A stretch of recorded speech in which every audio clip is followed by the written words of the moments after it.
Pernah jadi VJ MTV, Cathy Sharon ungkap kesederhanaannya duta Sheila on 7. Gak heran opini tentang dia bagus.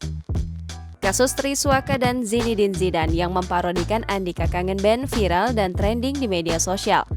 Namun rupanya kasus itu justru merembet kemana-mana hingga nama Ahdiyat Duta Mojo alias Duta Sheila on 7 ikut disinggung netizen. Banyak netizen yang membanding-bandingkan penyanyi profesional dengan sosok Triswaka dan Zinedine Zidane, mulai dari suara hingga harga dan permintaan manggung. Sebab ada beberapa band yang tidak meminta hal yang ribet untuk disiapkan saat mereka berada di panggung. Nah, nama vokalis Sheila on 7, Duta, ikut jadi bahan pembicaraan karena permintaan manggung yang simpel dan tak banyak macam.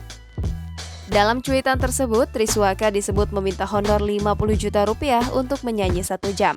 Harga itu belum termasuk hotel minimal bintang 4, tiket pesawat, protokol bandara, penjemputan dari bandara ke hotel, makan, dan permintaan khusus selama di kamar hotel.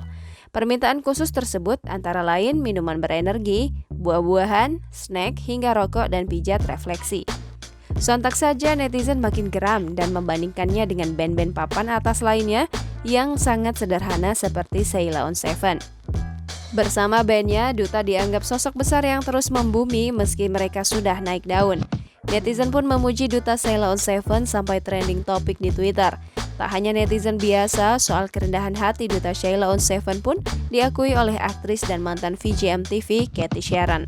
Ia pun merasa pantas-pantas saja jika Duta dianggap sosok musisi yang rendah hati, mengingat pengalamannya kalau bertemu sang vokalis beberapa tahun lalu.